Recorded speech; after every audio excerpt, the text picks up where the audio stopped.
오늘은 특식을 먹으려고 합니다. 네, 이전까지 계속 히브리서를 열심히 달려왔는데 오늘 한 주 잠깐 쉬고 오늘은 여러분이 지금까지 찬양으로 고백하셨던 내용을 이제 말씀으로 보려고 합니다. 그래서 오늘 말씀은 시편 139편인데요.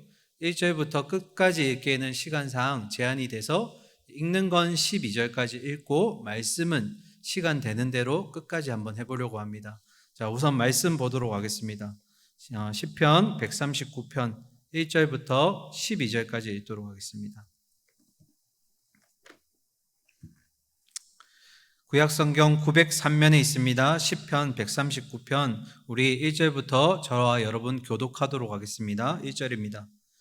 여호와여, 주께서 나를 살펴보셨으므로 나를 아시나이다.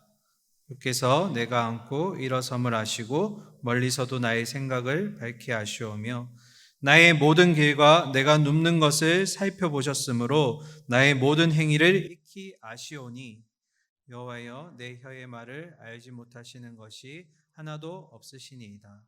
주께서 나의 앞뒤를 둘러싸시고 내게 안수하셨나이다. 이 지식이 내게 너무 기이하니 높아서 내가 능히 미치지 못하나이다. 내가 주의 영을 떠나 어디로 가며 주의 앞에서 어디로 피하리까? 내가 하늘에 올라갈지라도 거기 계시며 수월에 내 자리를 펼지라도 거기 계시니이다. 내가 새벽 날개를 치며 바다 끝에 가서 거주할지라도 거기서도 주의 오른손이 나를 인도하시며 주의 오른손이 나를 붙드시리이다. 내가 혹시 말하기를 흑암이 반드시 나를 덮고 나를 두른 빛은 밤이 되리라 할지라도 주에게서는 흑암이 숨기지 못하며 밤이 낮과 같이 비추이나니 주에게는 흑암과 빛이 같음이니이다. 아멘. 오늘 우리는 시편 139편을 통해서 다윗이 쓴 시를 우리가 함께 살펴보고자 합니다.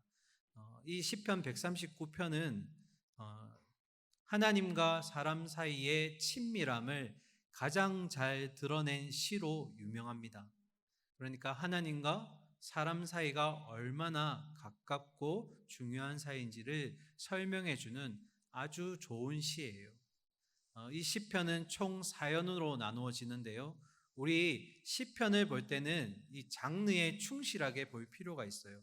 그래야지 이 시인이 얘기하고자 하는 것이 무엇인지 정확하게 알 수가 있습니다. 그래서 우리 시는 어떻게 나누죠?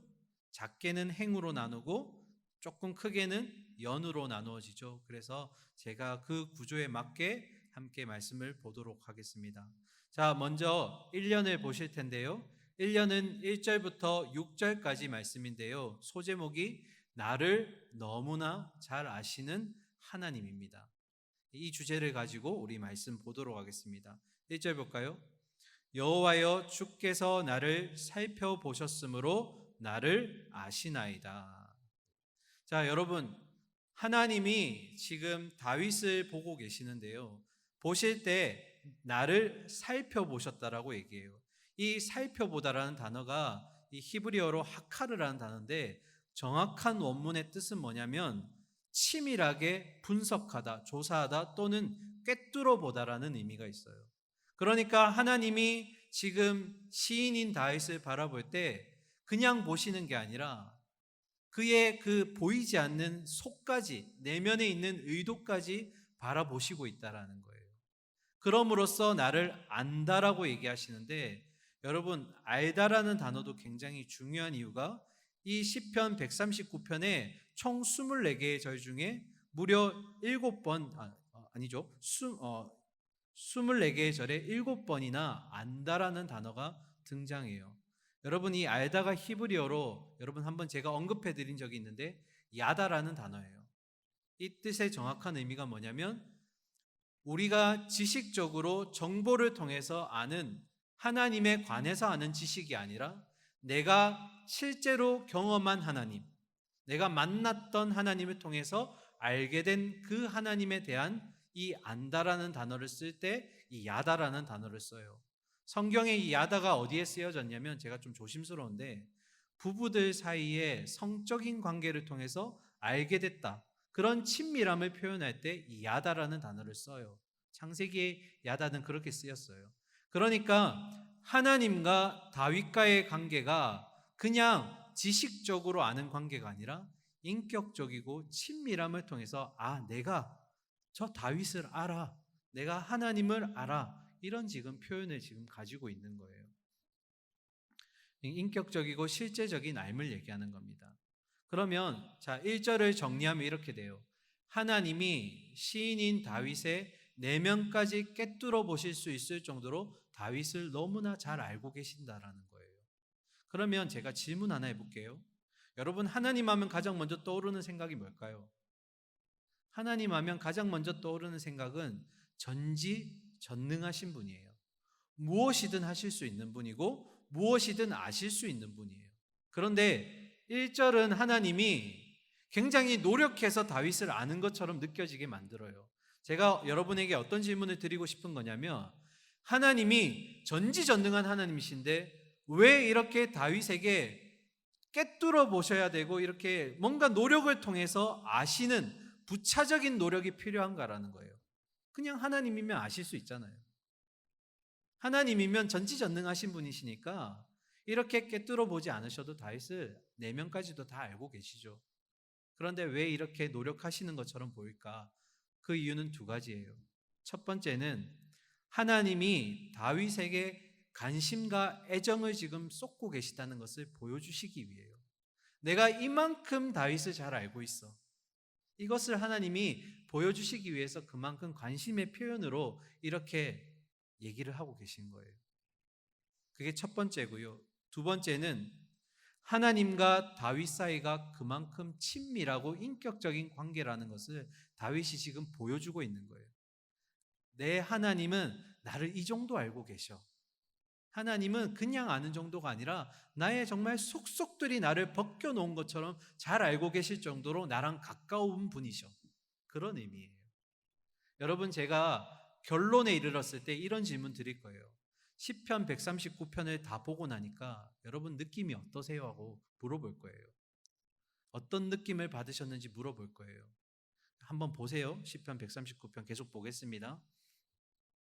그래서 1절을 결국 우리에게 적용하면 뭐냐면, 하나님은 나의 구석구석, 나의 마음과 사람들에게 보이지 않는 그 의도까지도 하나님이 일거수일투족에 관심을 가지고 애정을 가지고 나를 보신다라는 거예요. 그만큼 나를 잘 알고 계시다라는 표현이 이 1절의 표현인 거예요. 자, 계속해서 볼 텐데요. 1절에 그렇게 나를 잘 아시는 주님이 이제 구체적으로 나를 어떻게 아시는지 2절부터 4절까지 구체적으로 설명해 주세요. 2절을 볼까요? 2절에는 하나님이 나의 생각을 안다라고 되어 있어요. 그죠? 3절을 보면 하나님이 나의 모든 행위를 안다라고 얘기하고 계시고, 그리고 마지막 4절에는 하나님이 나의 언어, 말조차도 알고 계신다라고 얘기를 해요. 그러니까 생각, 행위, 말, 이렇게 구체적으로 지금 하나님이 너를 알고 있어, 이렇게 얘기하고 계신 거예요. 이제 2절부터 한번 속속들이 들어가 봅시다. 2절입니다. 주께서 내가 앉고 일어섬을 아시고 멀리서도 나의 생각을 밝히 아시오며. 자, 여러분, 앉고 일어섬을 그냥 문자적으로 해석하면 진짜 앉았다 일어나는 것을 얘기하겠지만, 히브리식 사고, 유대인들의 사고로 생각하면 이 내용이 바로 바뀝니다. 유대인에게 있어서 앉는다라는 개념은 쉰다라는 개념이에요. 그리고 반대로 일어선다라는 개념은 뭘까요? 일한다라는 의미예요.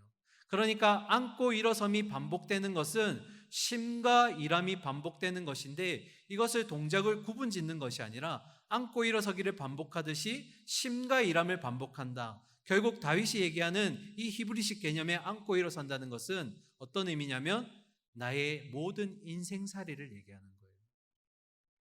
그러니까 2절의 첫 부분을 해석하면 주님이 내가 앉고 일어섬을 아신다는 것은 하나님이 나의 모든 인생살이를 다 알고 계신다라는 의미예요. 그리고 이어서 멀리서도 나의 생각을 밝히 아신다. 여러분, 멀리라는 개념은 그냥 지리적인 개념, 공간적인 개념이 아니에요. 하나님은 우리와 다른 차원에 계시죠. 영적인 차원에 계시잖아요. 그런데 그 영적인 차원을 초월하셔서 우리를 바라보시고 알고 계신다는 거예요. 그러니까 여기서 말하는 멀리서도라는 것은 하나님의 초월성, 한계를 뛰어넘으시는 하나님을 얘기하는 거예요. 그러면 정리 한번 해볼까요? 밝히 안다는 뜻이 꿰뚫어 본다라는 의미가 있으니까 2절을 정리하면 이렇게 됩니다. 나의 모든 전 인생을 아시며 한계를 뛰어넘으시는 그 하나님은 나의 생각마저도 꿰뚫어 보신다. 이게 2절의 정확한 의미가 될 거예요. 제가 계속해서 질문하고 있어요. 여러분 139편을 계속 읽어나가면서 여러분이 이 내용을 통해서 받는 느낌과 생각이 무엇인지 계속 고민해 보세요. 자, 이어서 3절 보겠습니다. 나의 모든 행위를 아신다고 하셨는데 구체적인 의미를 한번 봅시다. 3절이에요. 나의 모든 길과 내가 눕는 것을 살펴보셨으므로 나의 모든 행위를 익히 아시오니. 3절 역시 유대인의 사고방식이 필요합니다. 나의 모든 길, 여러분 길을 걸어가면 내가 사람들에게 가리워지나요? 드러나나요? 드러나죠. 이 나의 모든 길은 정확하게 어떤 의미냐면 나의 공적인 생활들을 얘기해요. 바깥에 대중에게 드러난 모습, 공적인 생활. 그러면 내가 눕는 것은 뭘까요? 내가 눕는 거 다른 사람에게 보여주지 않죠, 잘. 이건 어떤 의미일까요? 사적인 것을 얘기하는 거예요. 그러니까 2절의 시작은 뭘까요? 하나님이 나의 공적인 생활과 사적인 생활조차도 다 살펴보고 계신다라는 거예요. 그러면서 나의 모든 행위를 익히 아신다. 이거 역시 자로 정확히 잰 것처럼 안다는 의미예요. 그러면 3절의 의미는 결국 이렇게 해석돼요. 하나님은 나의 공적인 생활과 동시에 사적인 생활에서의 행위조차도 정확하게 알고 계십니다. 지금 누가 고백하고 있는 거예요? 다윗이 고백하고 있는 거예요. 하나님이 나를 이렇게 잘 알고 계시다는 것을 2절부터 4절까지 구체적으로 얘기해 주고 있는 거예요. 아까는 생각이었고 이제는 행위입니다. 마지막 5절 볼까요? 4절 볼까요? 4절. 여호와여 내 혀의 말을 알지 못하시는 것이 하나도 없으시니이다. 여기서 말하는 내 혀의 말은 뭐냐면 단순히 말만 얘기하는 것이 아니라 그 말을 하는 사람의 의도와 생각까지를 다 포함하고 있는 거예요. 그러면 4절은 어떤 의미일까요? 하나님은 나의 모든 언어와 그 속에 담겨져 있는 생각까지도 알고 계십니다. 하나님이 나를 너무 잘 알고 계시죠. 다윗을 너무 잘 알고 계시는 하나님이에요. 남들이 보지 못하는 그 모습까지도 지금 꿰뚫어 보시는 분이 하나님이세요. 마치 이런 느낌이에요. 목욕탕에서 벌거벗고 서로를 쳐다보는 느낌이에요. 지금 계속 볼게요. 5절입니다. 주께서 나의 앞뒤를 둘러싸시고 내게 안수하셨나이다. 여러분, 앞뒤를 둘러싸다는 것은 전쟁 용어예요. 다른 말로 얘기하면 사방에서 포위한다라는 의미예요. 그러니까 앞뒤는 다른 말로 얘기하면 사방을 얘기하는 겁니다. 그 말은 무슨 말이냐면 하나님이 모든 곳에 사방에 계신다라는 의미예요. 그러니까 하나님이 5절에서 주께서 나의 앞뒤를 다윗을 둘러싸고 계신다는 것은 하나님이 온 사방에 계신다는 건데 이걸 조금 어려운 말로 얘기하면 편재하시는 하나님이라고 얘기해요. 모두 편자에 있을 제자. 하나님이 안 계신 곳이 없더라. 모든 곳에 계시더라. 그리고 내게 안수하셨다는 것인데 여러분 안수는 손을 올린다는 개념이잖아요. 하나님이 이렇게 손을 올리신다는 것은 두 가지 의미가 있어요. 그를 너무 사랑하시는 그 마음과 그리고 그를 축복하신다라는 의미가 있어요. 그러니까 5절을 정리하면 이렇게 되는 거예요. 온 사방에 계시는 편재하시는 하나님이 내게 사랑의 손길로 덮어주셨다. 그러니까 나를 너무 잘 아시는 하나님이 내가 가는 곳곳마다 다 있는 거예요. 모든 곳에 계시면서 나를 어떻게 해요? 사랑의 손길로 위로하시고 덮어주신다라는 거예요. 그걸 경험했던 다윗이 이제 6절에서 이렇게 얘기합니다. 이 지식이 내게 너무 기이하니 높아서 내가 능히 미치지 못하나이다. 여러분 이 지식이 뭐예요? 지금 다윗이 1절부터 5절까지 지금 나를 너무 잘 아시는 하나님 생각보다 나와 너무 가까이 계신 거예요. 그리고 생각보다 나를 너무나 잘 알고 계시는 거예요. 이게 지금 다윗이 깨달은 지식이에요. 이 지식이 뭐라고요? 나를 너무나 잘 알고 계시고 나와 너무나 가까이 계시는 그 하나님. 그 하나님 때문에 6절의 의미는 뭐예요? 내가 그 하나님을 이해하는 것이 내 능력 밖에 있다라는 거예요.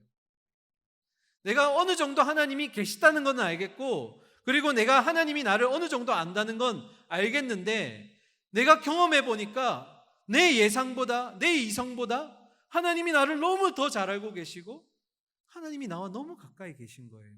그러니까 내가 그것을 경험하고 나니까 내 이성으로는 이게 감당이 안 된다라는 거예요. 내 능력으로는 하나님의 그 생각과 그 뜻을 따라갈 수가 없다라는 거예요. 그게 지금 6절의 의미입니다. 그래서 1절부터 6절까지를 요약하면 1년의 소제목이 뭐라고요?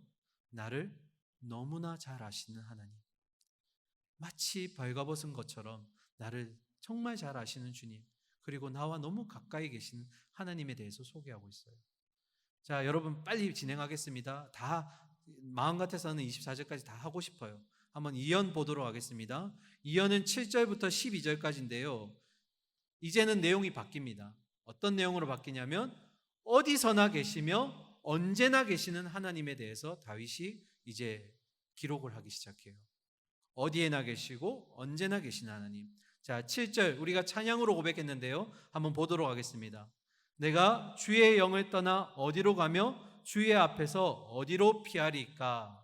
자, 여러분 7절은 다윗이 질문한 거예요.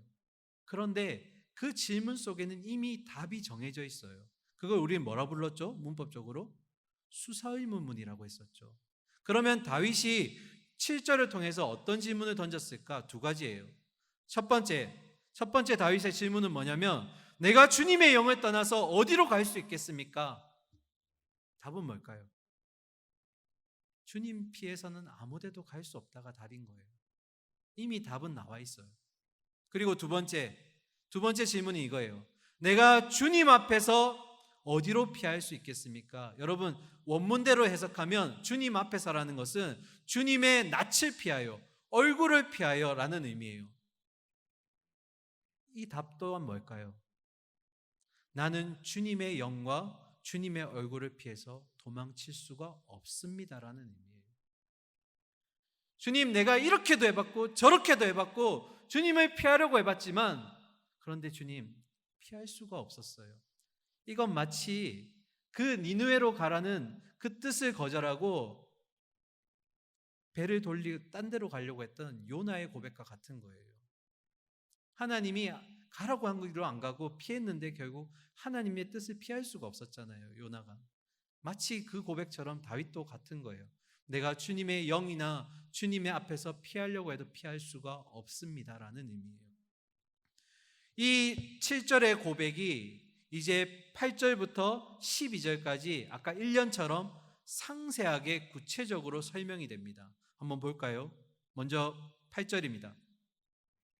내가 하늘에 올라갈지라도 거기 계시며 수월에 내 자리를 펼지라도 거기 계시나이다. 두 가지 상반된 개념이 나오죠. 첫 번째 하늘이고요. 두 번째는 수월입니다. 여러분 수월이 뭐죠? 수월. 다른 말로 하면 지옥이라고 얘기도 하고 형벌의 장소도 얘기하죠. 자, 하늘과 대조되는 관점으로 나왔는데요. 여러분 구약의 관점에서 볼 때 스올이라는 개념은 역시 하늘과 함께 하나님의 통치 영역 안에는 들어갑니다. 하나님이 다스리는 곳 중에 한 곳이죠. 그런데 거기에 하나님이 임재해 계시지는 않는다고 생각해요. 왜 그럴까요? 스올은 악이 난무하는 곳이고 형벌의 장소이기 때문이에요. 그래서 이것을 있는 그대로 지옥으로 해석하는 게 아니라 이 지금 8절의 의미는 정확하게 뭐냐면 하늘이든 수월이든 하나님의 통치가 닿지 않는 곳이 없다라는 거예요.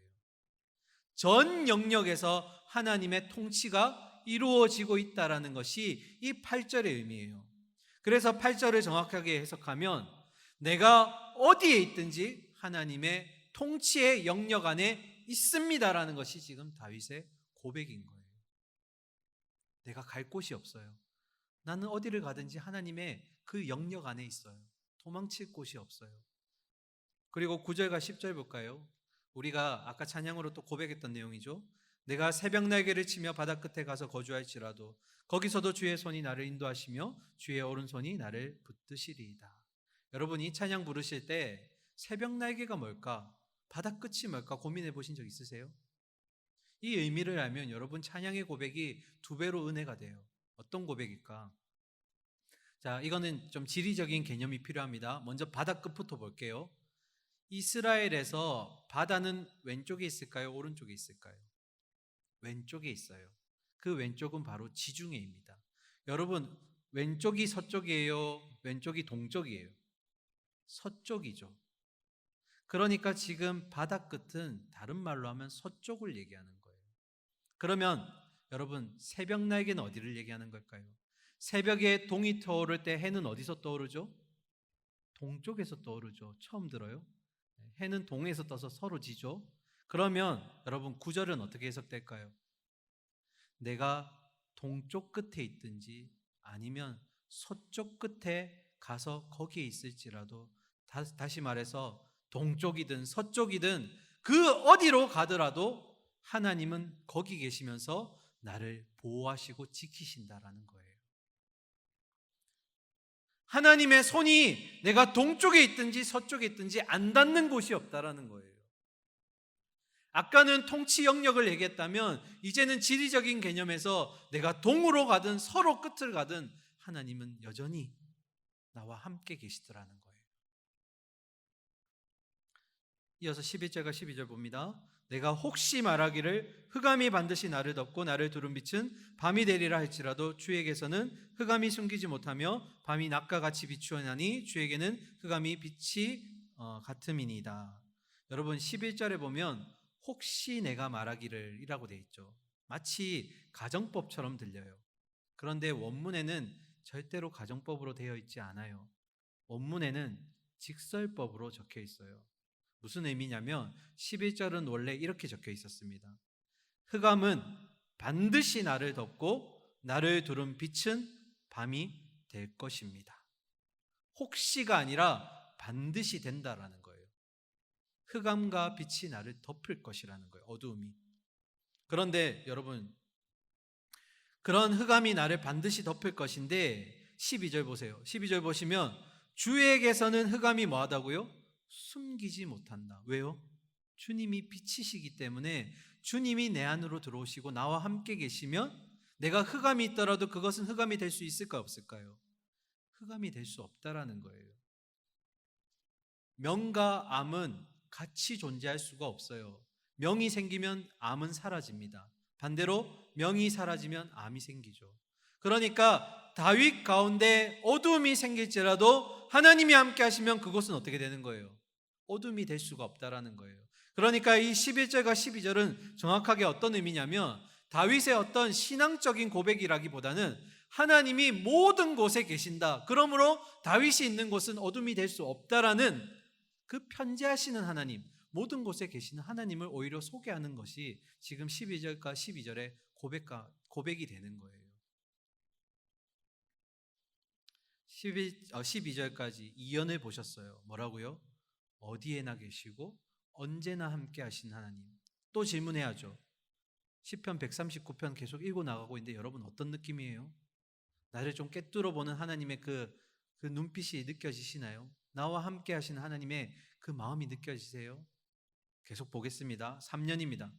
3년은 굉장히 독특합니다. 자, 13절부터 18절까지인데요.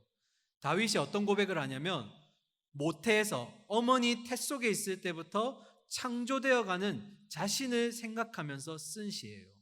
3년은 어머니 모태 속에 있을 때에 창조되고 있는 다윗의 모습을 생각하며 쓴 시입니다. 자, 시간상 13절부터 16절까지 읽지는 않겠습니다. 바로 진행할게요. 13절에 보시면 지금 우리의 성경에는 주께서 내 내장이라고 되어 있는데 다른 곳에는 육부라고 적혀 있어요. 오장육부를 줄인 말입니다. 그런데 여기에도 유대인의 사고방식이 들어가요. 유대인들이 내장을 얘기할 때는, 오장육부를 얘기할 때는 그냥 그 문자적인 의미가 아니라 정확하게 얘기하면 마음의 중심을 얘기할 때 이 내장기관을 들어서 얘기해요. 그러니까 13절은 뭐예요? 주께서 내 그 내장을 지으시며 내 장부를 지으셨다는 것은 내 마음의 중심을 창조하셨다라는 거예요. 그리고 나의 모태에서 나를 조직하셨습니다. 이런 의미인데요. 그래서 14절에 보시면 내가 주께 감사하옴은 나를 지으심이 뭐하다고요? 신묘막측하다라고 되어 있어요. 신묘막측이 뭘까요? 만든 정도가 그냥 뛰어난 정도가 아니라 경이롭다는 거예요. 너무나 하나님이 이 조그만한 씨에서 인격체를 모태에서 만들어 가시는 그 과정을 보니까 너무나 기이하더라는 거예요. 어떻게 이렇게 섬세하고 예민하게 하나님께서 만들어 주셨을까? 그것을 뭐라고요? 신묘막측하더라라는 표현을 하는 거예요.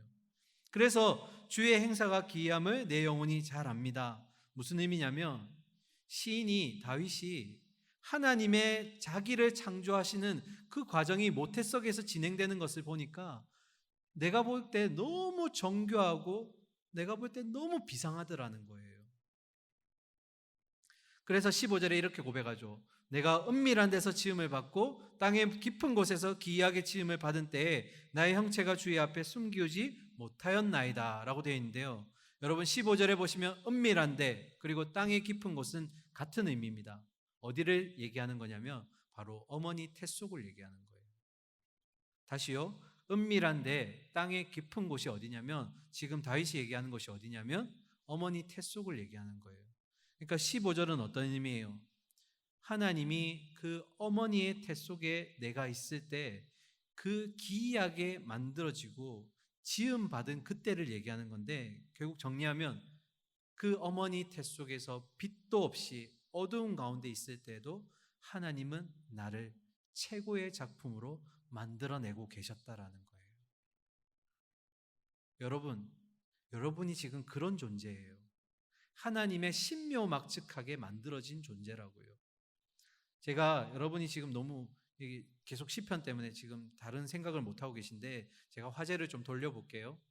창세기 1장 1절에 보면 하나님이 태초에 천지를 창조하셨다라고 되어 있어요. 그죠? 그 창조의 히브리어가 뭐냐면 바라라는 단어예요. 그게 창조란 뜻이거든요. 그런데 이 바라라는 단어와 똑같은 어근을 가지고 있는 단어가 있어요. 그게 뭐냐면 바라크라는 단어인데 복이라는 거예요. 복. 하나님이 창조하실 때 복 그 자체를 만드셨다라는 거예요. 여러분 옆 사람 보세요. 옆 사람 앞뒤 사람 한번 보세요. 하나님이 창조하신 복덩어리들이에요. 창조하신 것 자체가 뭐라고요? 복덩어리들이라는 거예요. 내가 뭘 잘해서 내가 잘생기고 못나서 뭐가 많고 적고 해서 하나님의 복을 누리는 것이 아니라 하나님의 복이 여러분의 창조 가운데 이미 들어가 있다라는 거예요. 그리고 마지막 날에 창조가 끝나시고 나서 그 복을 나누신 거예요. 여러분이 지금 옆 사람을 쳐다볼 때 으이그 이렇게 하시는 게 안 된다라고요. 왜요? 각자가 다 하나님의 복덩이라는 거예요. 바라크의 존재라는 거예요. 다시 한번 봅시다. 그리고 이렇게 외쳐주세요. 당신은 하나님의 복덩이입니다. 네.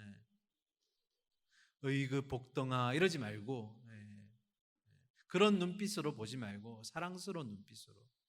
다윗이 지금 얘기하고 있잖아요. 너를 만들 때 하나님이 이 수정란 같은 아예 보이지도 않는 거기서부터 이렇게 신묘막측하게 너를 인격체로 만들어낸 거야. 얼마나 기이해, 얼마나 섬세해. 지금 그렇게 지금 고백하고 있는 거예요. 그리고 이어서 15절에 보시면 형체는 뭐냐면 사람의 뼈대를 얘기하는 거예요. 그와 반대되는 개념이 형질인데요. 16절에 이 생명체가 가지고 있는 속성들을 형질이라 얘기해요. 그러니까 15절과 16절은 사람의 뼈대를 만드시고 생명체가 가지고 있는 속성도 만드셨는데 여러분 16절이 가장 중요한 게 뭐냐면 내 형질이 지금 뭐라고요? 이루어지기 전이라고 얘기했어요. 모태에서 아직 형체와 형질이 다 완성되기 전이에요. 인격체가 되기도 전에 하나님이 뭘 하셨냐면 주의 눈이 뭐 하셨다고요? 보셨으며 라고 되어 있어요. 이 보시다라는 의미가 정확하게 어떤 의미냐면 하나님이 통찰력을 가지고 계시다라는 거예요. 성견지명으로 보고 계신다는 거예요. 뭘 보고 계시는 걸까? 뒤에 보시다 16절 후반절 나를 위하여 정한 날이 하나도 되기 전에 주의 책이 다 기록이 되었나이다. 이게 무슨 의미냐면 하나님이 다윗이 어머니의 태 속에 있고 아직 인격체로 완성되기도 전에, 창조되어지기도 전에 이미 그의 운명에 대해서 하나님이 모든 것을 예정해 놓으셨다라는 거예요. 여러분의 존재가 그런 존재라고요. 하나님이 택하신 여러분이 태 속에 있을 때 인격체로 완성되기 전에 사랑하는 아들아, 사랑하는 딸아, 내가 너를 이미 이렇게 사용하기로 나는 정했어. 너의 운명은 하나님이 이미 다 완성하셨어. 성견지명을 가지시고 통찰력을 가지시고 그 하나님이 여러분의 운명을 이미 다 준비해 놓으셨다라는 거예요.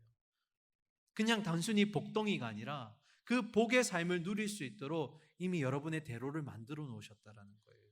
지금 15절과 16절은 그런 의미입니다. 하나님이 나를 나보다 너무 잘 아시고 그리고 어디에나 계시고 언제나 계시는 하나님을 지금 다윗이 경험하고 나니까 이제 시의 클라이막스로 가요. 이제 다윗이 이 끌어오르는 감동과 기쁨과 감사를 어디에서 고백하냐면 17절과 18절에서 고백해요. 이 클라이막스는 우리가 같이 읽읍시다. 17절 18절 같이 읽습니다. 시작. 하나님이여 주의 생각이 내게 어찌 그리 보배로우신지요 그 수가 어찌 그리 많은지요 내가 세려고 할지라도 그 수가 모래보다 많도소이다. 내가 깰 때에도 여전히 주와 함께 있나이다. 1년에서 뭐라고요? 하나님은 나의 모든 생각, 나의 말, 행동을 아십니다. 2년은요, 나는 하나님의 생각을 이제는 다 헤아릴 수가 없습니다. 그리고 다윗이 깨달았어요. 수많은 고난과 수많은 어려움 속에서 그때는 참 힘들고 어려웠지만 시간이 지나고 나서 지금 와서 보니 하나님이 그때나 지금이나 나를 너무나 잘 알고 계시고 그리고 나와 늘 함께하고 계셨구나. 지금도 함께하고 계시는구나. 그것을 지금 경험한 다윗이 이 클라이막스에서 뭐라고요? 내가 세려고 해도 모래알처럼 너무 많아서 셀 수가 없다라는 거예요. 하나님이 그렇게 나를 잘 아시고 함께 하신다는 그것을 내가 감당할 수가 없을 정도로 지금 이 감사와 은혜가 지금 다윗에게 넘치고 있는 거예요. 그런데 조금 이제 독특하게 나갑니다. 마지막 사연인데요. 19절부터 24절까지는 어떤 내용이냐면 악인을 대적할 수 있는 굳건한 자리에 서게 된 다윗을 이제 소개하게 되는 거예요. 갑자기 왜 악인이 나왔을까? 이거 좀 이따 설명할게요. 먼저 보겠습니다. 19절과 20절입니다. 하나님이여 주께서 반드시 악인을 죽이시리이다. 피 흘리기를 즐기는 자들아 나를 떠날지어다. 그들이 주를 대하여 악하게 말하며 주의 원수들이 주의 이름으로 헛되이 맹세하나이다. 여기까지 먼저 보겠습니다. 여러분, 다윗에게 지금 누가 있다라는 거예요? 여전히 주변에 악인이 남아있어요. 그 악인은 19절의 말미에 보니까 피 흘리기를 즐기는 자들이래요. 아니, 하나님은 생명을 만드실 때 그렇게 신묘막측하게 만드셨고 그의 인생을 만드셨는데 얼마나 생명을 귀하게 여기시는 거예요. 그런데 다윗의 주변에 있는 원수는 뭐예요? 피 흘리기를 즐겨한다는 거예요. 생명의 가치를 모르고 귀중함을 모르니까 그냥 수틀리면 다 목숨을 빼앗아 버리는 거예요. 생명의 고귀함과 가치를 모르는 자들이에요. 그들은 심지어 20절에 보니까 하나님을 비방해요. 그것도 모자라서 하나님께 맹세, 하나님의 이름을 걸고 거짓 맹세까지 해요. 이런 악인들이 다윗의 주변에 여전히 남아있다는 거예요. 그러니까 다윗이 21절에 이렇게 질문을 해요. 21절 볼까요? 여호와여 내가 주를 미워하는 자들을 미워하지 아니하오며 주를 치러 일어나는 자들을 미워하지 아니하나이까? 21절도 수사의문문이에요. 어떤 의미일까요? 하나님을 미워하는 자들이 있는데 내가 그들을 미워하지 않겠습니까? 하나님을 대항하여 일어나는 자들이 있는데 내가 그들을 미워하지 않겠습니까? 그 말은 뭐예요? 미워할 수밖에 없다라는 거예요. 하나님을 대항하고 하나님을 대적하는 자, 생명의 귀중함을 모르는 그들, 하나님을 비방하는 자들을 내가 미워하지 않을 수가 있겠습니까? 그런데 마지막 결론이 이상하게 끝나요. 22절부터 24절까지 볼까요? 22절은 그 수사 의문문에 대한 답을 미리 얘기해 주는 건데 22절 봅시다. 내가 그들을 심히 미워하니 그들은 내 원수들입니다. 이렇게 지금 정리가 됐어요. 그죠? 수사 의문문에 대한 답을 미리 다윗이 알려줬어요. 그리고 시의 결론이 이렇게 끝나요. 23절 24절 마지막이니까 같이 읽읍시다. 시작. 하나님이여 나를 살피사 내 마음을 아시며 나를 시험하사 내 뜻을 아옵소서. 내가 무슨 악한 행위가 있나 보시고 나를 영원한 길로 인도하소서. 다윗이 지금 기도하는 거예요. 하나님께. 어떤 기도를 할까? 23절에 내 마음은 정확하게 뭐냐면 내 생각이 일어나는 자리를 얘기하는 거예요. 그리고 24절에 내 뜻은 뭐냐면 내 안에 일어나는 감정들, 불안함, 염려, 걱정, 근심 이런 모든 것들을 함축해서 얘기하는 게 내 뜻이에요. 그래서 23절의 고백이 뭐냐면 하나님 나를 살피셔서 내 마음을 알아주시고 내 안에 일어나는 감정들조차도 다시 알아주세요 라고 얘기하는 거예요. 이상하죠? 좀 전까지 악인에 대해서 그렇게 미워합니다라는 얘기를 했던 다윗인데 악인에 대한 내용이 이제 완전히 멈춰버리고 내 마음 좀 알아주세요 하나님, 내 뜻을 좀 알아주세요, 내 감정을 알아주세요 이렇게 얘기하는 거예요. 그리고 마지막 24절 내가 무슨 악한 행위가 있나 보시고 나를 영원한 길로 인도하소서. 여기서 악한 행위는 뭐냐면 슬픔과 고통이 뒤따르는 길들을 얘기하는 거예요. 그러니까 24절 정리하면 뭐냐면 내가 고통받는 길로 가고 있지 않은지 나를 살펴봐 주시고 나를 영원한 생명의 길로 인도하여 주세요. 악인으로 얘기했던 사연인데 마지막 끝날 때는 나로 끝나는 거예요. 내가 그 고통의 길로 가지 않게 하시고 영원한 길로 가게 하여 주십시오. 왜 이렇게 내용이 안 맞는 것처럼 뭔가 뒤틀린 것처럼 정리가 되었을까? 여러분, 이 질문은 결론에 가면 답이 나옵니다. 그리고 아까 했던 질문 제가 다시 질문할게요. 여러분, 시편 139편 시간상 제가 조금 급하게 본 느낌이 있는데 다 보시고 나니까 어떤 느낌이 들어요? 어떤 느낌이 드세요? 나중에 순 모임할 때 한번 이 시편에 대한 고백을 이렇게 촘촘히 살펴보시고 나서 어떤 느낌을 받으셨는지 한번 나눠보세요. 저는 여러분에게 정말 이 시편 139편이 중요한데 어떻게 내용을 결론을 맺을까 정말 많이 고민했고 많이 찾아보다가 제가 존경하는 은사 목사님의 설교를 들으면서 그 목사님의 결론과 함께 저도 이런 결론을 내려야겠다는 생각을 들었어요. 두 가지입니다. 첫 번째, 세상의 시선으로부터 여러분 자유로워져야 합니다. 다시요. 세상의 시선으로부터 자유로워져야 합니다. 제가 왜 이야기를 할까 한번 들어보세요. 우리 속에 두 가지 마음이 있어요. 그게 어떤 마음이냐면 첫 번째, 자기를 노출하고 드러내고 싶은 마음이 있어요. 그리고 또 한 가지는 뭐냐면 자기를 감추고 싶어하고 은폐하고 싶은 마음이 있어요. 두 가지 다 우리 안에 있습니다. 그런데 이것은 세상이, 오늘날 우리의 세상이 요구하기도 해요. 어떤 것은 드러내기를 원하고 어떤 걸 감추기를 원하기도 하죠. 그런데 여러분, 드러낼 때 여러분 좋은 걸 꺼내시겠어요? 아니면 여러분의 치부와 아니면 부끄러운 것들을 꺼내시겠어요? 예를 들어 볼게요. 여러분 SNS 많이 하시잖아요. SNS에 여러분의 사생활이나 어떤 내용들을 올릴 때 여러분의 치부와 보이고 싶지 않은 부분들을 올리세요? 아니면 좋아 보이는 것, 특별한 것들을 올리세요? 좋아 보이는 것, 사사로운 것들, 나의 어떤 약점과 치부가 드러나지 않는 것들을 올리죠. 반대로 자기에게 이걸 올리면 타격을 입을까봐 아니면 치부로 보일까봐 부끄러울까봐 가리는 것들은 끝까지 가려요. 이게 자기 은폐잖아요. 그러면 제가 이제 질문할게요. 그러면 여러분이 세상 가운데 비춰지는 여러분의 모습은 온전한 모습일까요? 온전하지 않은 모습일까요? 온전하지 못한 모습이죠. 왜요? 내가 보여주고 싶은 만큼만 보여주고 싶어 하잖아요. 자기가 노출하고 싶은 것만 노출하는 거예요. 내가 남들에게 보이고 싶지 않은 그런 치부와 부끄러운 것들은 어떻게 해요? 끝까지 밑으로 보이지 않게 집어넣어요. 온전하지 못하다는 거예요. 다른 사람이 나를 좋게 보고 특별히 보도록 하고 동시에 나의 결점들을 가림으로써 자기 인생에 마치 특별한 의미를 부여하는 것처럼 보인다라는 거예요. 이게 뭐냐면 바로 스스로가 타인의 시선의 노예가 된다라는 거예요. 내가 보이고 싶은 것들만 남에게 잘 보여서 내가 잘 보이고 싶고 좋아 보이고 특별해 보이고 싶은 그런 마음들. 이게 타인의 시선의 노예가 된 우리의 모습이라고요. 시선의 의미를 부여하게 되고 그것이 나의 존재를 거기에서 확인하게 만드는 모습이 된다라는 거예요. 이건 또 하나의 중독입니다.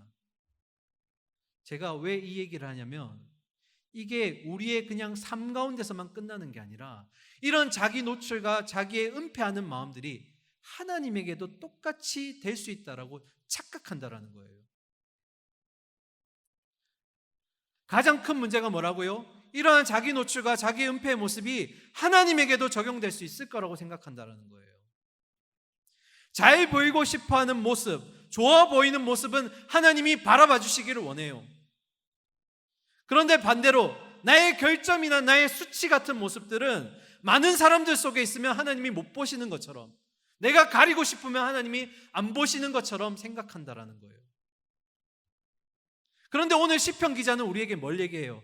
다윗은 139편을 통해서 우리에게 무슨 얘기를 하고 있어요? 하나님이 나를 너무나 잘 알고 계셔. 어디에 있든 언제 있든 나를 완전히 벌거벗겨 놓은 것처럼 하나님은 속속들이 다 알고 계셔. 내가 은폐하려고 하는 것조차도 하나님은 다 알고 계신다. 그걸 여러분이 알라는 거예요. 계속 나를 너무 잘 알고 계셔. 알고 계셔. 너희가 좀 알아야 돼. 하나님은 너희의 그런 보이고 싶지 않은 부분까지 다 알고 계셔. 이 얘기를 지금 하고 싶은 거예요. 그러면 여러분 이제 질문할게요. 139편이 여러분에게 하나님이 이렇게 여러분을 잘 알고 있다고 얘기하고 계시는 건데, 이거 온전한 모습을 하나님께 보여드려야 된다는 건데, 이게 여러분에게 어떤 느낌으로 다가와요?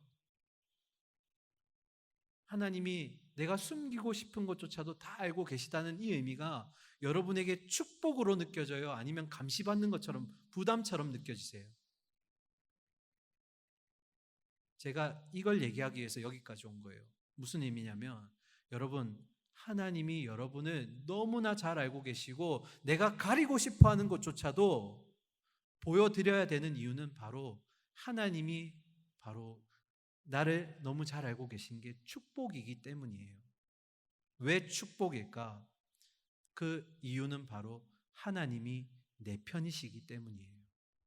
뭐라고요? 제일 중요한 내용입니다. 귀 기울여 들으세요. 하나님이 나를 너무나 잘 알고 계시는 이유는, 온전한 내 모습을 하나님이 알고 계시는 이유는 하나님이 내 편이시기 때문이에요. 그게 축복이기 때문이에요. 시편 56편 9절 말씀 읽고 다시 얘기하겠습니다. 화면 한번 띄워주실까요? 같이 읽겠습니다. 시작. 내가 아뢰는 날에 내 원수들이 물러가리니 이것으로 하나님이 내 편이심을 내가 아나이다. 하나님이 내 편이심을 내가 아나이다. 제가 이거 영어 성경으로 보고 은혜를 받았는데요. 영어 성경에 뭐라고 되어 있냐면 이렇게 되어 있어요. This I know that God is for me 라고 되어 있어요. 이걸 줄여서 얘기할게요. I am on your side. 뭐라고요? 하나님이 나에게 말씀하시기를 나는 네 편이야. 하나님이 나의 일거수일투족 그리고 나의 그 치부조차도 알고 계신 그 가장 중요한 이유가 뭐라고요? 하나님이 내 편이시기 때문에 그게 축복이라고요.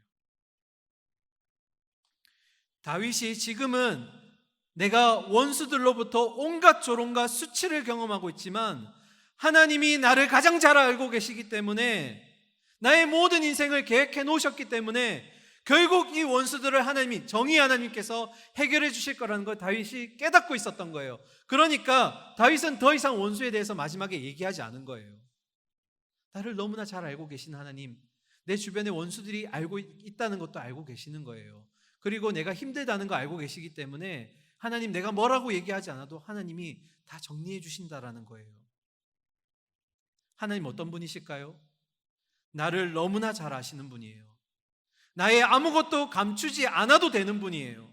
끝까지 나를 기다려 주시는 분이시죠. 그리고 내 모든 걸 다 드러내더라도 조금도 불안해하지 않아도 되는 분이에요. 왜냐하면 그분이 내 편이시기 때문이에요.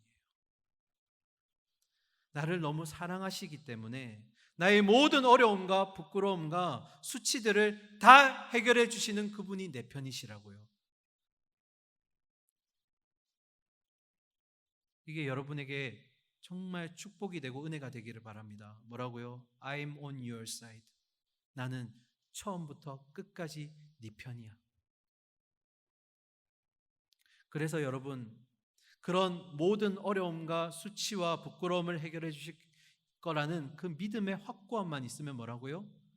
우리가 남으로부터, 세상으로부터의 시선이 자유로워질 수 있다라는 거예요. 자, 마지막 두 번째 하고 마치겠습니다. 두 번째, 여러분이 정말로 품으셔야 되는 게 뭐냐면 바로 하나님의 시선으로 바라보실 수 있어야 한다는 거예요. 누구의 시선이요? 하나님의 시선으로 바라보실 수 있어야 돼요. 예전에 제가 이런 얘기 한 적 있어요. 하나님이 옳으신 일을 하시는 것이 아니라 하나님이 하시는 일이 옳으신 거라고 말씀드렸어요. 왜 그런 얘기를 했냐면 저도 겪은 얘기인데 때로는 정말 하나님의 일하심이 이해되지 않을 때가 있었어요. 그리고 하나님이 이 문제에 대해서 왜 해결해 주시지 않을까라는 고민과 의심을 품을 때도 있었어요. 견디지 못할 것 같은 그런 어려움이 있었는데 하나님의 말씀에 따라서 순종하며 기다렸더니 여전히 이해는 되지 않았어요. 상식적으로 납득되지 않았어요. 그런데 문제는 뭐였냐면 해결이 되는 거예요. 그냥 하나님의 말씀에 붙들고 인내하면서 기다리고 순종했더니 어떻게 이 일이 해결됐는지 이해는 되지 않았는데 해결이 된 거예요. 하나님의 시선을 가지고 살아가려는 사람은 세상과 다른 사람에게 시선을 두고 살아가려는 것으로부터 벗어날 수 있습니다. 다른 사람에게 내 치명적인 약점이나 수치를 보이게 되었을 때 잠시 동안은 아플 거예요. 힘들 거예요. 그러나 그것이 내 인생을 좌우하는 것이 아님을 알게 되기 때문에 이미 하나님이 내 편이시면서 내 모든 운명을 다 계획해 놓으셨다는 걸 내가 깨닫고 알고 있기 때문에 그 잠시 잠깐의 어려움 속에서 이건 내 인생을 좌우하는 문제는 아니야. 남들에게 내게 수치가 보여졌고 부끄러움이 보여졌지만 그로 인해서 내가 조금 힘들 수 있지만 이것이 나로 하여금 내 생명을 앗아갈 정도로 중요한 건 아니야. 여러분, 연예인들이 왜 댓글에 많이 죽는 줄 아시죠? 남의 시선으로 만들어진 그 이미지가 깎여 내려갔을 때 그것에 의미를 부여하면 안 되는데 거기에 의미를 부여하고 거기에 내 인생을 맞춰가기 때문에 목숨을 건다라는 거예요. 남의 시선으로 따라가다 보면 그게 내 온전한 모습이 아니기 때문에 쓰러질 수밖에 없어요. 그래서 여러분 누구의 시선을 따라가야 된다고요? 하나님의 시선을 따라가셔야 돼요.